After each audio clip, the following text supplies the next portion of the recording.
Greetings. When we last left our heroes, they were in Angstner's tomb. They had just fought a group of 6 zombies, starved men, as we call them, in the game. They were successful. They took only minor wounds.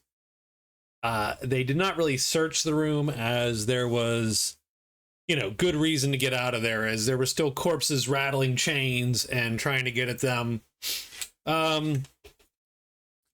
Martin still has 2 inspiration, but he took a fatigue that battle. Rorik still has his inspiration. Both Tiny and Ren used inspiration, and they only have 1 remaining. We have spent about an hour in the dungeon at the moment, as of this next tick here. And so, yeah, we're going to roll.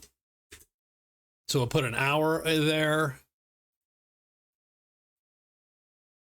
And then the first thing we'll do is roll for a random encounter. Welcome to episode 33. No clever name, just the Ratling King. Tomb of the Ratling King, part 2. So let's roll a d12 first thing. We get a 6, so no just wandering encounter as we go.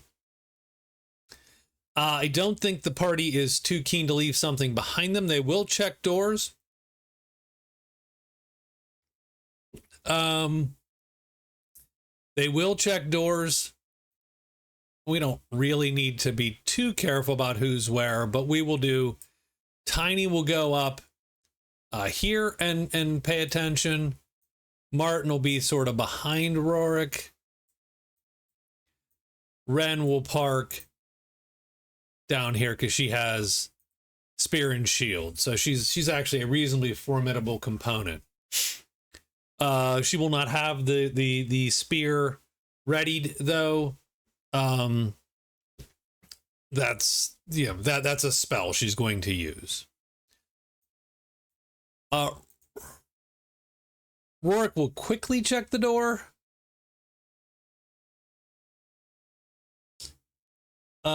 I will. Well, let's roll to see what it is, right? Let's roll to see what it is before I even know if there's even possibly a trap. So first thing is first, we're going to take this. I'm going to roll a d12. We rolled a 1.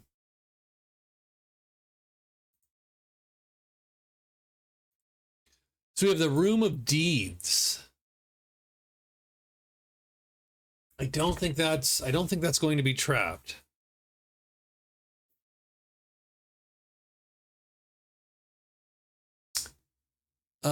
Blah, blah, blah. Yes, I don't think that is trapped. So there you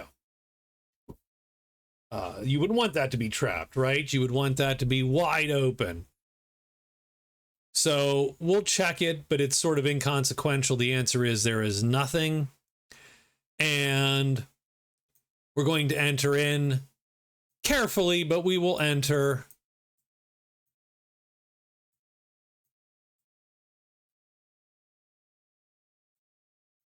So we'll have Martin over here. There you go. So the party goes in.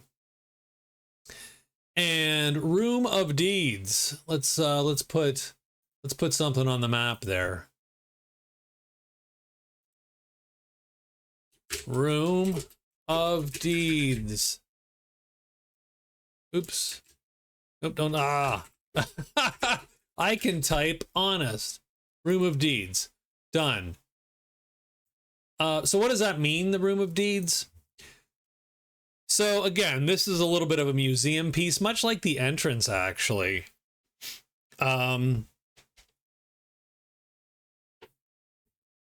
like the entrance, in that, it has pieces of Angstner's life. So it's much like the carvings where you see Angstner being, rising up the ranks, killing, poisoning the king at the time, assassinating his rivals, etc. That whole thing. There are, though, it's more museum-y, if that makes any sense. And by that, I mean, there's literally pieces here, like things that he has done. So there's museum-like items to sort of highlight all the things that Angstnur has done. And so we're not going to go over all of them, right?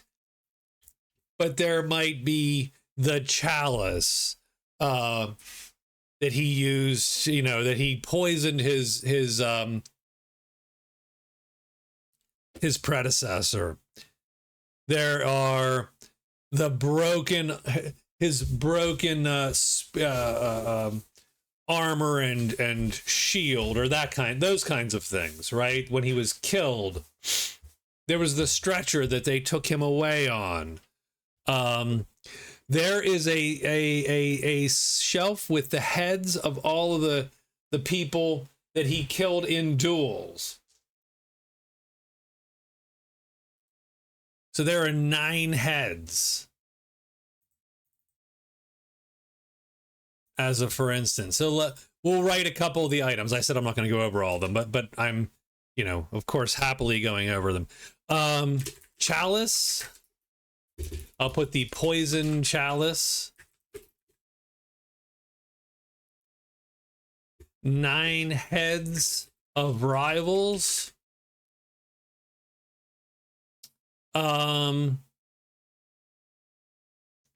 There's his chest plate, pierced chest plate.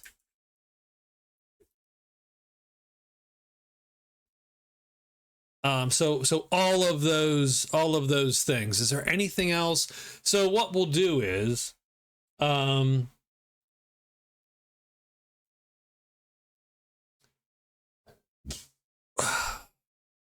excuse me as I belch at you.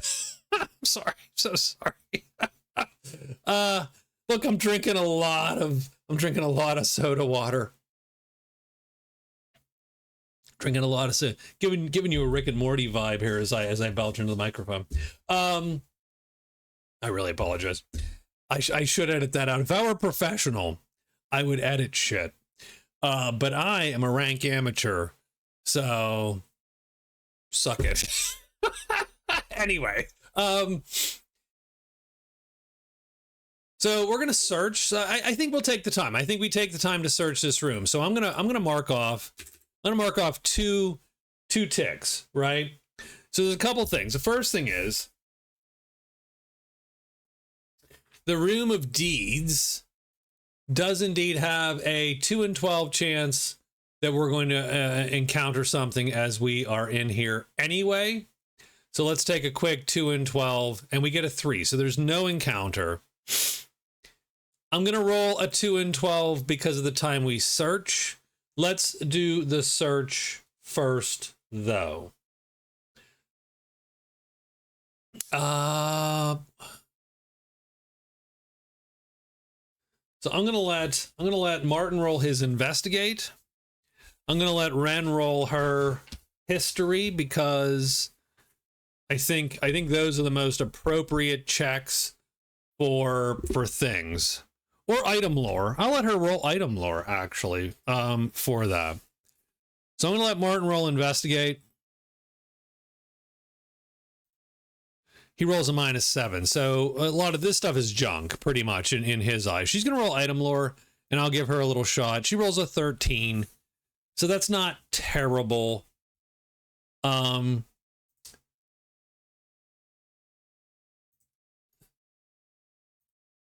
And the answer is none of this stuff is particularly valuable. It's all recreations of things, right? As opposed to any of the actual things. The heads of rivals are not recreations. They're actually the heads of his rivals in some kind of formaldehyde. Although I don't know that Martin wants to do this, but I'm going to let him roll a skill roll anyway. No. You know what? He's like, no, I'm not touching that shit. Because he could probably get materials, alchemical materials out of like the formaldehyde mixture used to preserve the heads. He's like, you know what? I'm going to leave staring heads lie. So he leaves them. We have the poison chalice. We have the pierced chest plate. We have the heads. Do we have anything else in here? We maybe have like a little necklace, like an iron necklace with a little vial that he used to carry some of his poisons, some throwing knife, like stuff like that. I would argue that what Ren says is the only thing that's worth anything really here is going to be the poison chalice. So let's write room 2 is like a museum of deeds.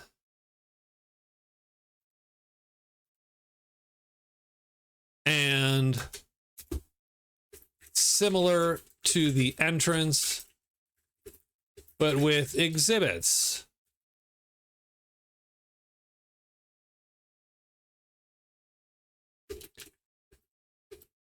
And you know, I mean, we'll at least list. So I'm gonna pause. I'll be back in a second.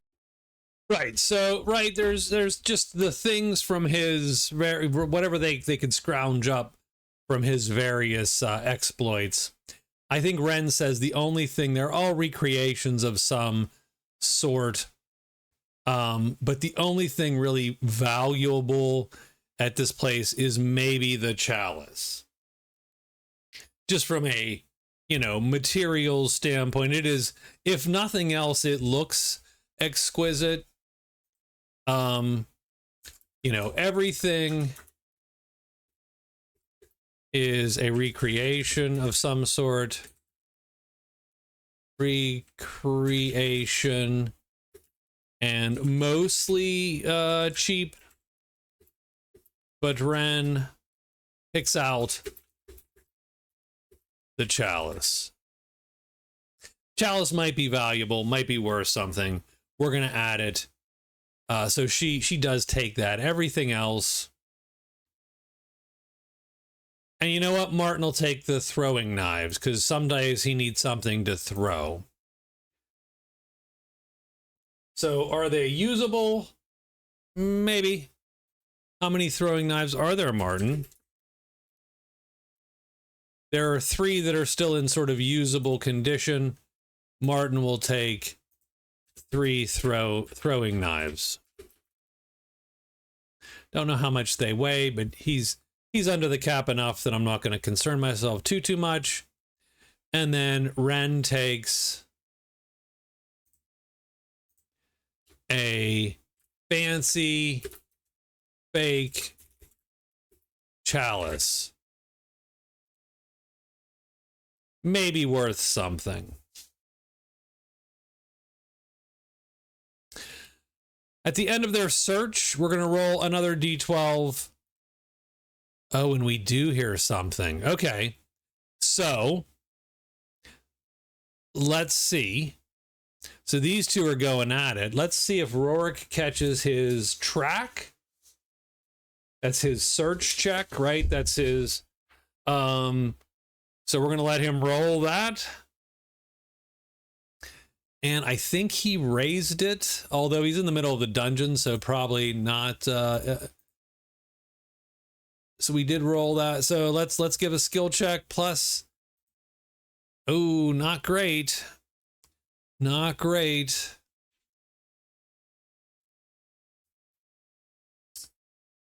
Give me 1 second. He succeeds on a 9.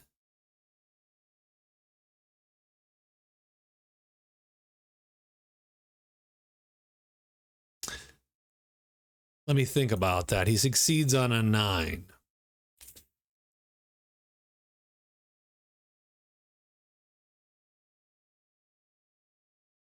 I don't think he succeeds at that. I don't think that. I think he... So we have to decide whether... So the GM's like, no, you failed your check. We can use inspiration. I'm usually fairly kind and say, no, you failed your check. You didn't hear the thing. And they go, oh, can I spend? I'm always like, yes, you can spend. So I don't know. Do we want to spend? I would not mind missing an encounter, but boy, I don't know if I want. We don't, you know, I don't know if I want to burn an inspiration. I don't know what the encounter is, though, either. So we're going to hear something. We don't hear, but so let's roll real quick here while we're, well, no, I'm not going to give the players that luxury. I'm going to say you either heard it or you didn't hear it. You have to spend or not spend. I will. I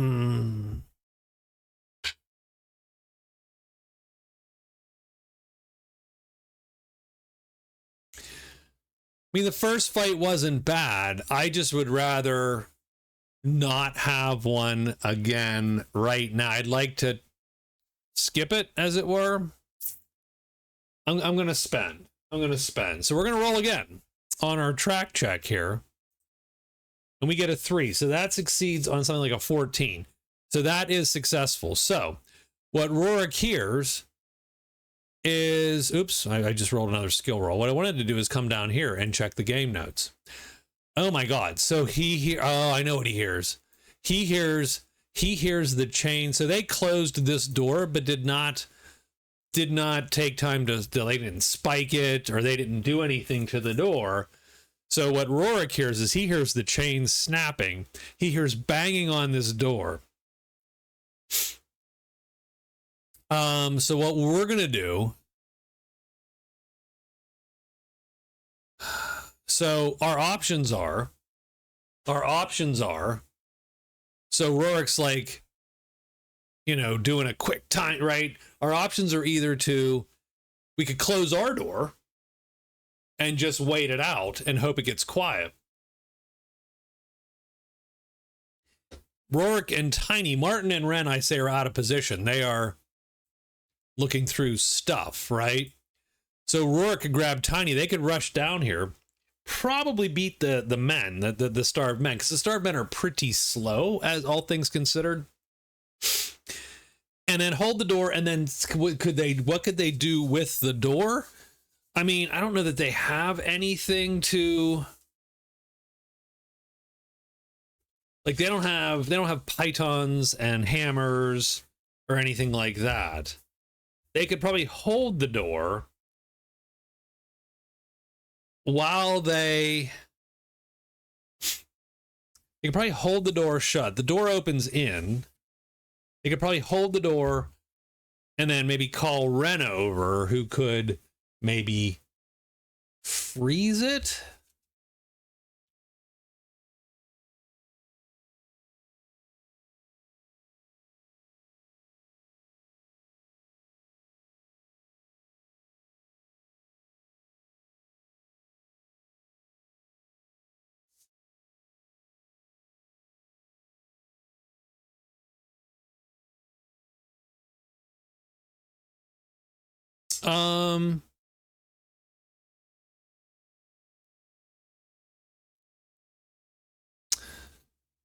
I don't really know that there's a ton of things they could do in any case.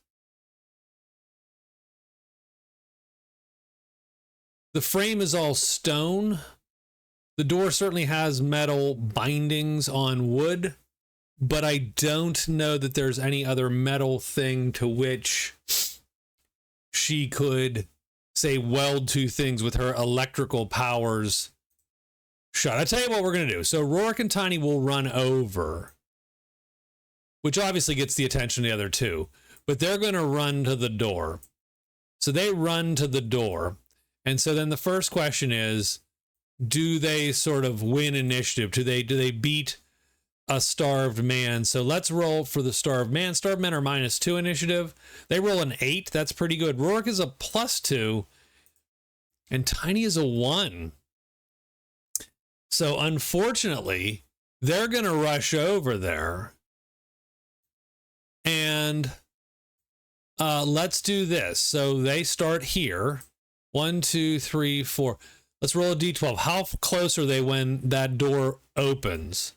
5. They are halfway there. So they are just out of this door.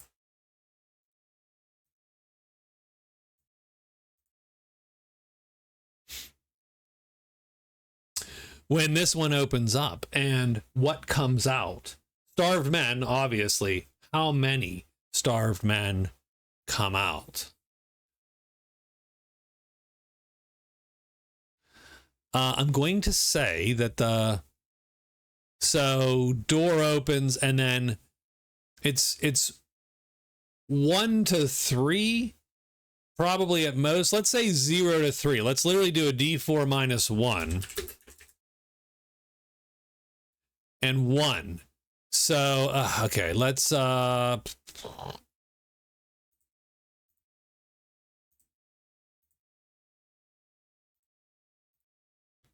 only problem with this is that they're, you know, they're all gunky, these guys. I marked them all up. Whereas I, you know, okay. So one of them comes through.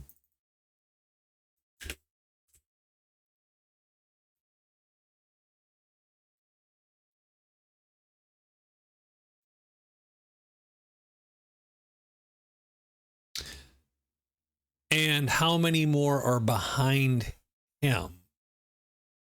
Like, how many more broke their chains and are ready to burst through the door? 3 more.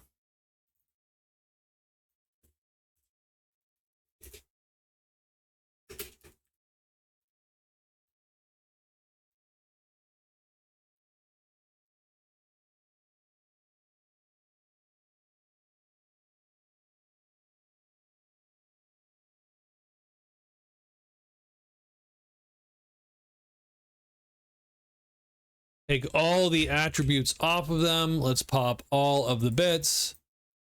And unfortunately, that's where you end up. And these guys are off the map. They're not part of this. And I think we have to roll initiative. I think that's sort of how we tick this up here.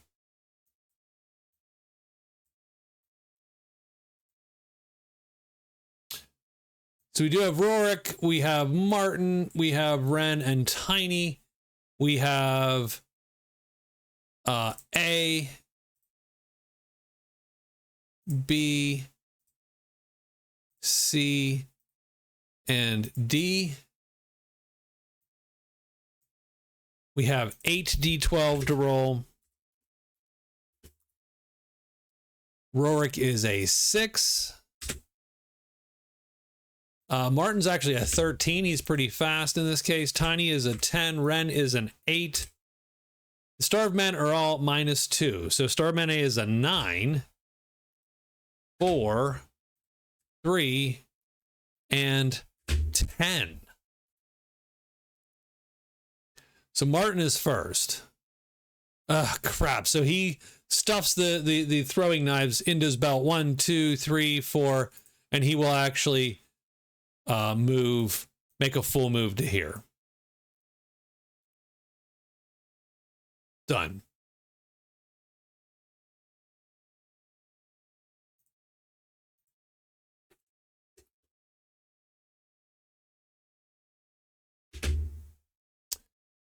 Starman D goes but doesn't go, right? They're not super clever, so they are just crawling over each other to get out. Like, he is not tactically waiting in the wings to do a thing, or right, nothing like that. Actually, it is he is indeed. Tiny's gonna go up, so probably weapons weren't out, so we are going to draw and move up because our goal is to block the doorway as best we can. So Tiny goes. Starved Man A goes. I'm gonna give him a chance. I don't love the fact that he is gonna be gummed up in here just automatically. That does not sit right. I am going to give him a check, but he's not that super clever.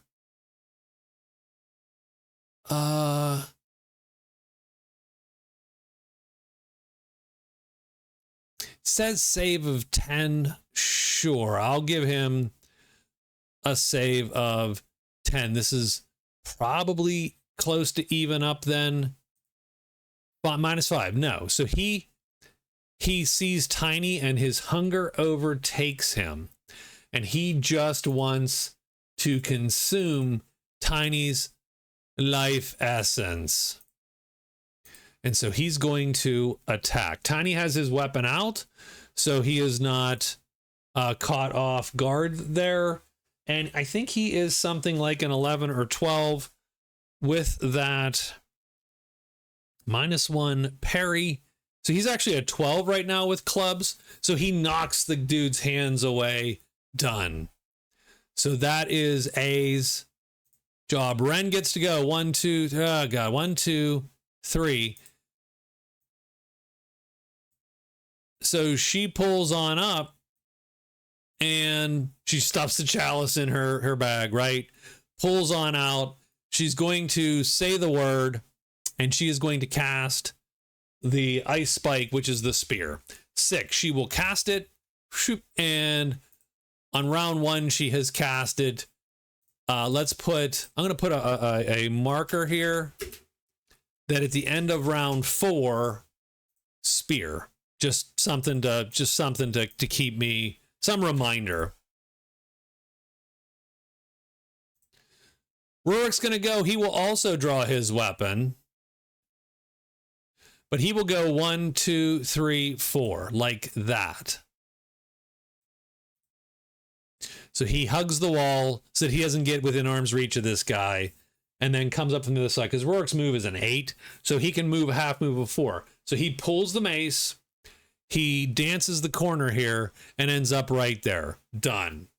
And he's gonna that way, this starved man's gonna have a hard time, and that gives his, like, if we can just fill this gap, starved man B and C are going to waste their turns. And we are back, and this is actually round 2. I don't think Martin's super jazzed about it.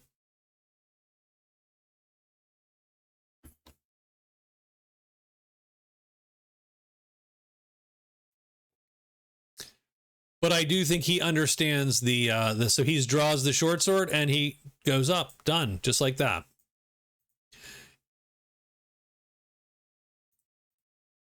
Now, I don't think we're going to be so with that, having done that, I don't know that I'm going to spend I'm not going to. So we'll see how this first part of this combat goes here.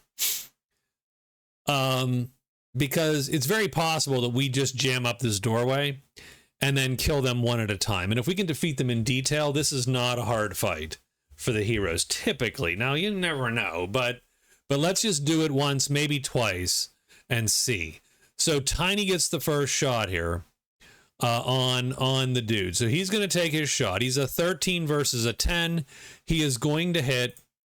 He is going to do 11 damage in the chest, but it is, as you can see, a graze. So it's literally just 11 damage. And he is done. Starved Man A will attack.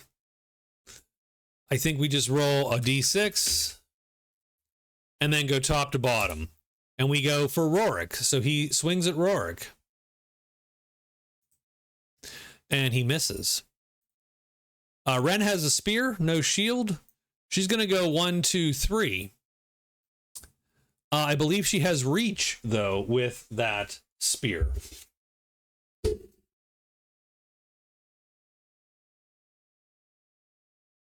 Let me look. Let me look. I'm pretty sure she does. Or no, it doesn't. I feel like I want to give it reach. I feel like I want to I feel like I'm gonna put a note. I think they should have reach. I think it's a short spear. I don't think short spears have reach by default. I think they're long.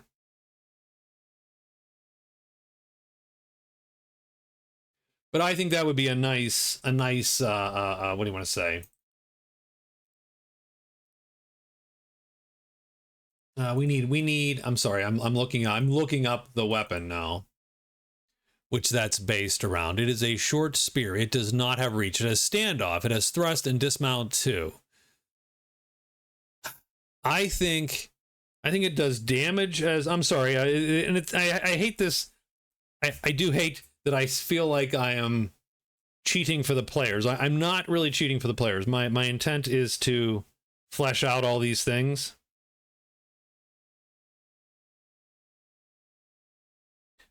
And sometimes being on the player end helps me do that, and the GM end, because I can go both sides and go, well, come on, shouldn't this have blah, blah, blah, and you know what I mean? That kind of thing. And I think it's a neat thing to allow the mage to stand back, and that's sort of her gig. So I'm going to give her reach 1. If it's too OP, I mean, it's perfect for this situation, for crying out loud. So she steps up, and she is going to attack with a 0. That will hit because she has an 11 versus his 10. And she does D6, D8, I believe, with that. She hits for 6 damage. In the head. So that drops him to 3. In the head. It is a wound because their wound number is only 5. And her wound roll is a 6. It's bleed impair.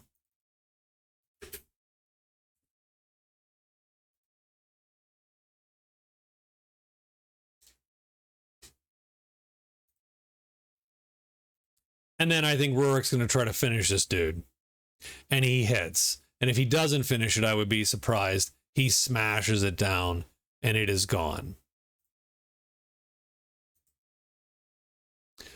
That means B gets to step up, and he does step up.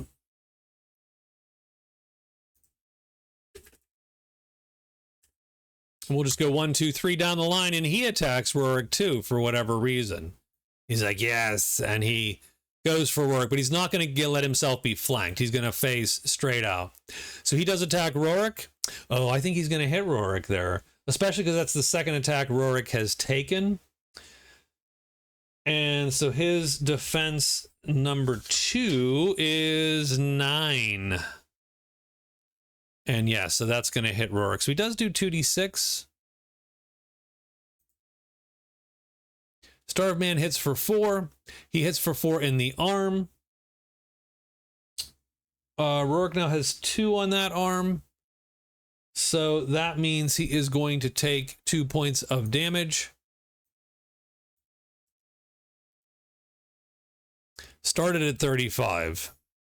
But he's also grabbed onto Rurik. Now his defense becomes 14 now, weirdly enough. Starved Man C cannot go. Martin does get to go. He will take his shot, but he's going to miss. Oh, and this is round 3. But we do miss. Starved Man D loses his turn. Tiny's going to take a shot. Tiny is going to, and these guys don't, I don't know if that is deliberate or if I just made a mistake, but their defenses don't degrade because they only have a 10. Like literally, it's written just, yep, 10 or a 14, womp womp. So that means his defense doesn't degrade, which actually makes him real good against groups of people like this. Tiny has a 12 to hit versus a 14. I think he actually takes an aimed shot, which gives him a +3.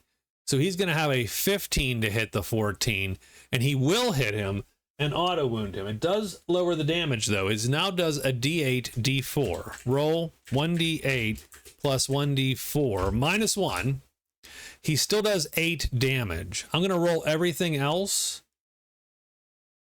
just because. So he does 8 damage. That's a 2-die wound, and he auto wounds him too.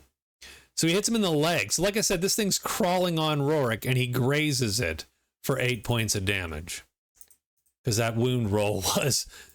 So yeah. Starved Man A is dead. Ren is going to go. Oh, and he needed to make a, well, that's fine. He's dead. We'll stab this one. Second defense doesn't matter. I don't love going for the aimed shot with her just because it is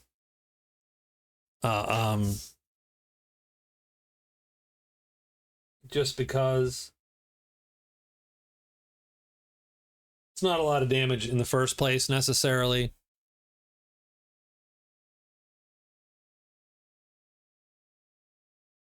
She does it though. She's going to need it. So she's going to, she misses anyway. Done. And then Rorik's going to go.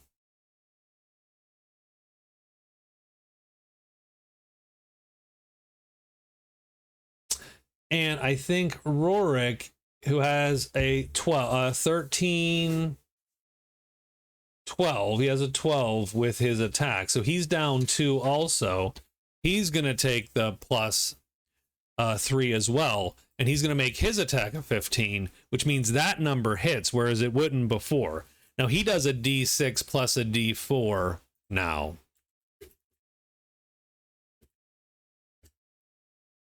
And he does do 6 points of damage. Strangely enough, that could be a wound. So we'll do the 6 points of damage. It does sort of matter. We'll roll his wound right here. So he rolls it in the head. He does concuss it because it's in the head. He does +1 damage in the head because he has, I think it's called, I don't know, is it called bell ringer or whatever? He concusses it, which I don't know if it necessarily matters, but it does matter because I think a day's effect knocks it off of him. Head wound of a 7 is stunned. So yeah, so he actually knocks it off him. Doesn't do any extra whatever because Starved Man B will go. He has been knocked off of Rorik. He attacks Martin. Martin is going to stand his ground because he would not want to give, normally he would give ground, but that would allow the other ones out, and we're not going to do that. But he might get hit. Martin's defense is not that high. Martin's defense, I believe, is a 10 with his sword. Yeah, and so he blocks with his sword. Let's check real quick. Let's check the weapon list here. Martin has a short sword, which is accuracy 1, so we should keep that in mind. So his accuracy with that short sword is 11. His defense is a 10.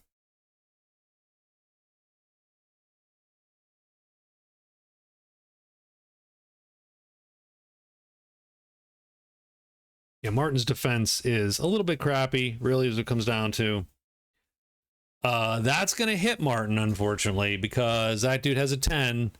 So he's going to hit him. He does do 2d6. He does flip an 11 points of damage. Holy crap. In the chest. 11 points in the chest. That is 9 in the chest. Martin takes 9. And he drops to 17 of 27. That is a wound. Lord, it's only a 1-die wound, thankfully. And it's a 4. What is a 4? So he just gets wailed in the chest there. And he takes a 4 in the chest. He prones and stumbles. 1, 2, 3, 4, 5, 6. He doesn't want to roll a 5 or a 6, really. He rolls a 1. So he actually bumps into Ren a little bit, but she, holds him up. But he is prone. So prone, there you go. Not that we need any more words there. Done. Starman C, useless. Martin's going to get up.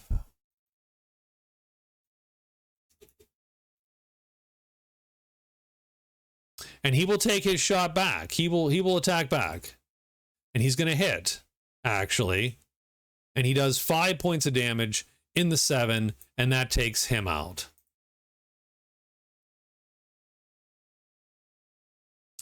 We do have to roll, though, for everybody.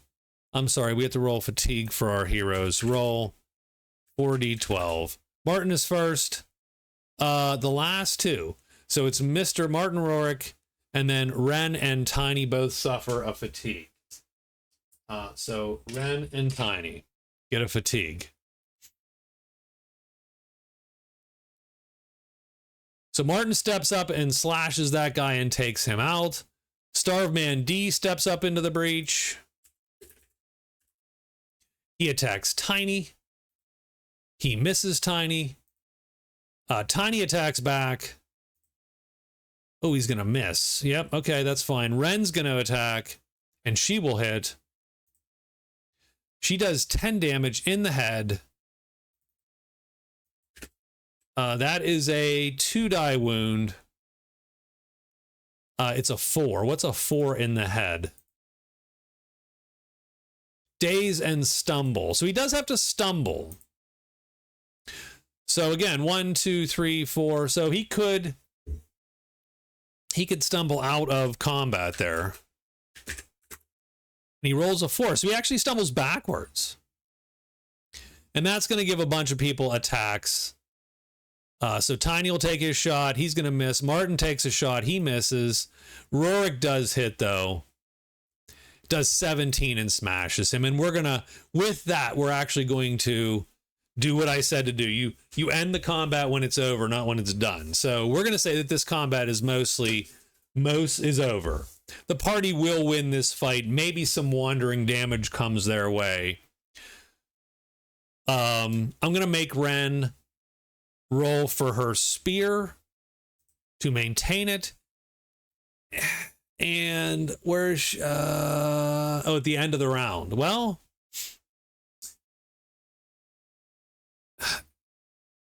so -5. So how maintaining works, just so you know. So maintaining a spell, the difficulty is 2 less. So that means the difficulty is 8. Ren's Blizzard is a 12, so she's up by 4.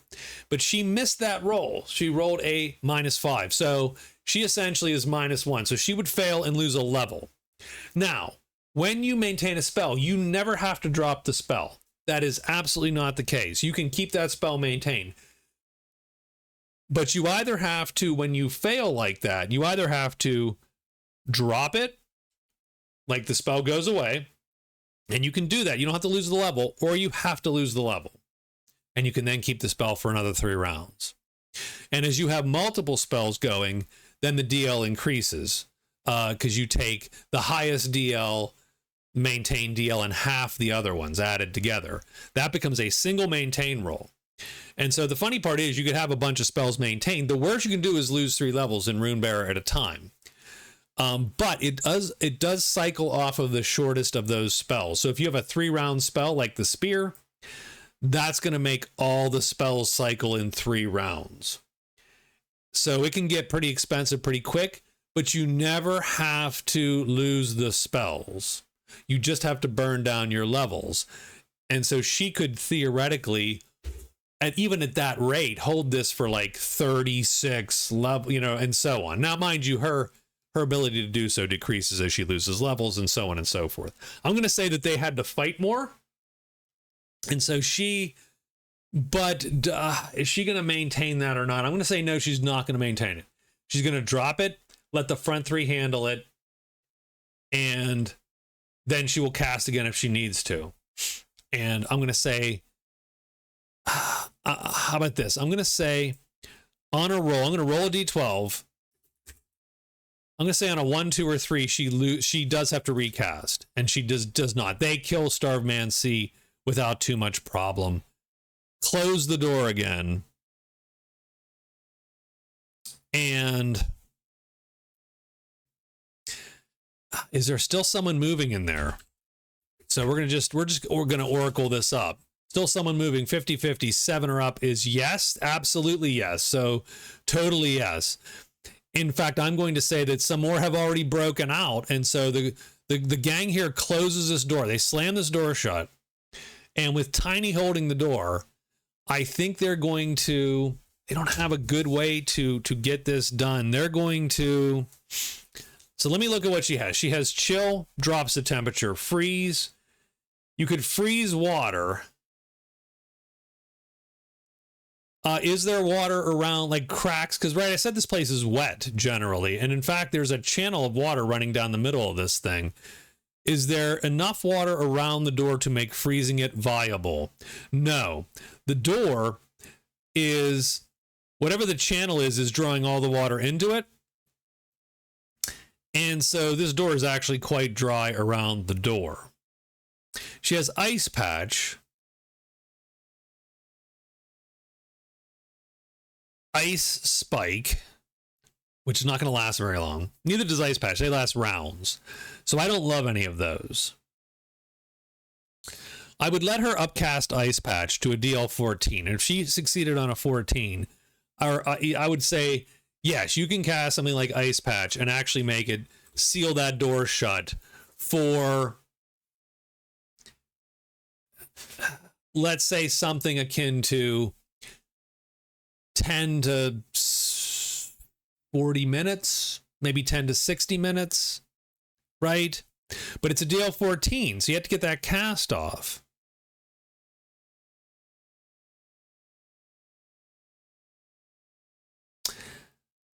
That smells like, that smells to me like a dangerous, little bit of dangerous territory there. As I think here, I'm going to mark some checks for people.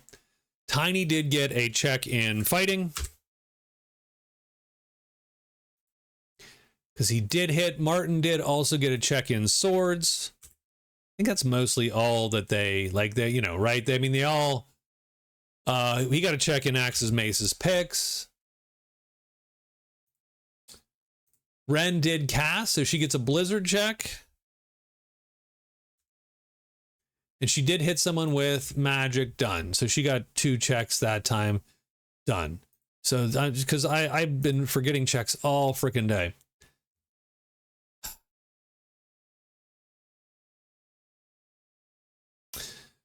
So I will say this, what they could do is they could cut a length of rope. They could cut a length of rope between this door and this door so that these doors pull shut, right? So, right, because they're opposite each other. So if you pull one door open, the other door theoretically also opens in, it would close. And these guys aren't super clever, right? They're just undead zombies. So that might hold them for a bit.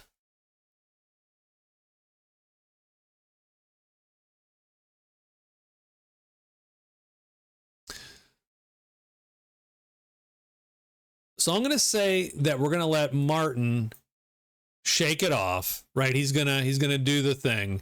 So he's going to shake off some of his damage, as will Rorik. I think Rorik rolls like a D8 and Martin rolls a D4. Yeah, so Rorik is back to 35 because you can't shake off more than you started right with 1D4. 4. So he actually is up to 21. And then between Tiny will hold the door, Ren and Rorik will indeed tie this door shut using it. So Ren picks the chalice. Rorik hears the starved men in the other room break their chains and bang on the door. Right? They race for the door. Rorik and Tiny race for the door. But the zombies start to come out. The group corrals them and defeats them with, again, minor scrapes. They tie the door of room 1 to room 2 so they pull each other shut.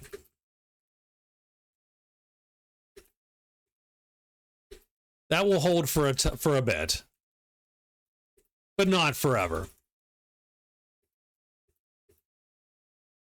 Done. Okay, there you go. So there you go. So we got that one settled for now. I think that what did he start with? Give me a second. So it seems like Martin started with 26 hit points this after the last combat. So while they're tying off the door, Martin will try to get a medical check off on himself. He blows it. So, well, we just wasted a charge there, but okay. Such is life.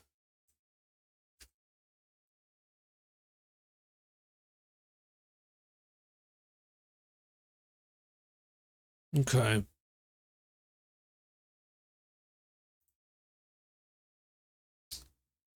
And I think they're ready to head up and head out here. So all of that. So time in dungeon. That doesn't take a lot. They took 20 to search the room. They fought. We'll give them a 1 to do that. And then to do their little tying off. And make sure so that they're 1 minute, they're 1 hour and 40 in. Do we have to roll another encounter? Would that be? Oh my God, that would be horrible. I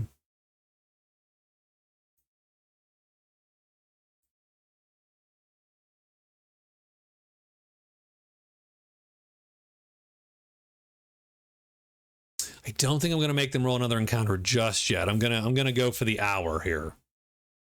So I'm going to go for the hour on the hour, or let them do one more room just because, and frankly, this is literally GM's call because I want to get to this last room before we do.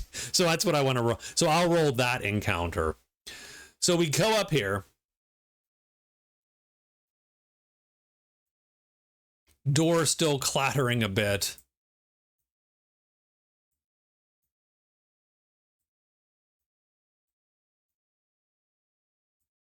I do want to roll what the room is. So, right. So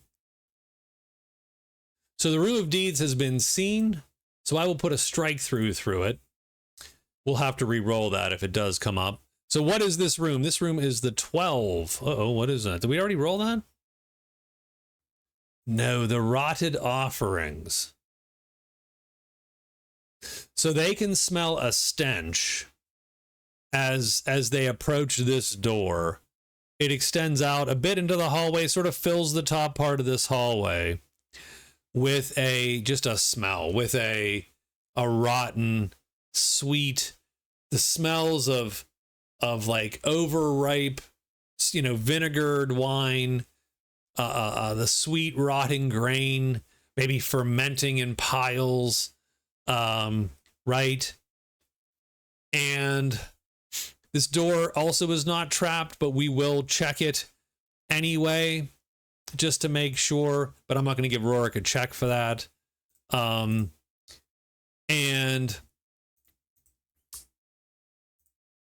I'm going to give Rorik one quick check to see, does he hear something beyond? And so I'm going, so there you go. So he does hear it so there's a 4 in 12 chance for this, and there is going to be an encounter on the other side, unfortunately, for the group. Boy, they're just getting pounded with encounters. What is the encounter?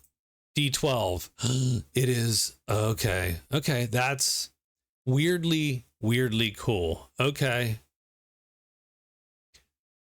So Rorik gives them the right, because he hears a scraping and maybe like a chewing noise and a scratching noise, and even the door itself is maybe you know what? Let's even go beyond that.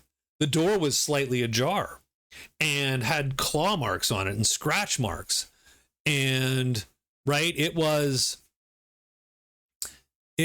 damaged a bit beforehand. And so Rorik gives him the right, and he's going to quietly open and look in, and what is he going to see in there? So what he sees in there is, this is the Hall of Rotted Offerings. So what that means is,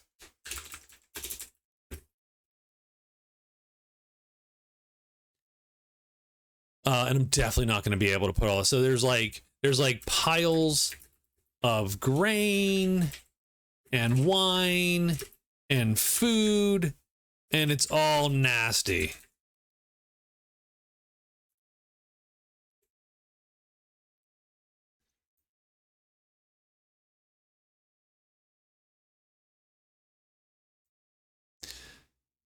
So we'll put those in the corner. Let me get my stuff here. Do I have anything good? I don't really have much. I bought all like tokens and stuff. So we're gonna put crates here.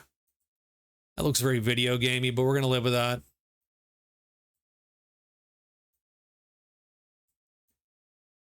So there's a crate there.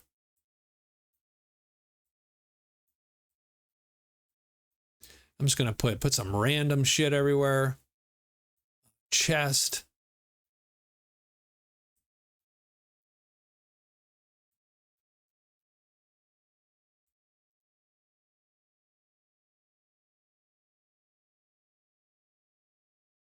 I need like a ton of barrels. So give me a second. So what we have in here is just a bunch of, you know, barrels of stuff that are rotted away. These are bones, but that's all I have. They could be piles of grain, or, you know, or right, something spilled out of these sacks. Everything is nasty, and it stinks, and the floor is probably slick with slime from things that have sort of degraded and been decayed down into, and there's probably fungus growing everywhere back here, and mold, and there is a giant bony undead rat thing sort of gnawing away at something, one of the barrels, let's say, right? And good question. Does he notice? I'll give Rorik stealth check just because that's a right. We'll just give Rorik a stealth check. If Rorik makes a sneak check. I just rolled it, but I'm not on the -6, so he blows it. He has blowed more sneak checks than he has made, I figure. So as soon as that door opens, right, it makes a noise, and this thing turns. Put it in that hex, and we will leave it there. So when we come back next time, I mean, if you like combat, this is going to be a good little run. If you don't like fighting, sorry. I super apologize, because this dungeon is a little bit about that, right? There's this is a little more, this is an experiment as to how you know, sort of how much can this party manage. Now they do have a bunch of fatigue too, so there's 3 of them with fatigue, so I'm going to be making the PCs re-roll checks in there to their detriment here, this one. So I don't think we're going to do the fight tonight. Obviously, we're going to do it next episode. But I've enjoyed this so far. I like, you know, I don't do a lot of traditional dungeons in Runebearer proper, because it is, what do you want to say? It wears a party down quickly. This party's done actually very well if you look at their hit points and so on, but like, You know, Martin is at 21 of 27. Like, that's where he is, right? This is their high water mark now, without another type of, without resting pretty much at this juncture. So I think that's it. I think that's where we're going to start, and that's where we'll come to next time. Thank you, everybody. I do appreciate it. Like the video if you could for me. That will help a little bit. Do all the YouTube things for the YouTube algorithm. Skulls for the Skull Throne. Let's get that. I don't know what the YouTube equivalent to that is. So thank you very much. This has been Runebearer Solo Campaign episode 33. They're in the dungeon, close to getting to this, and we'll see if they've get to the inner dungeon here once they take care of Bone Snapper. I'll see you next time. Thanks a lot.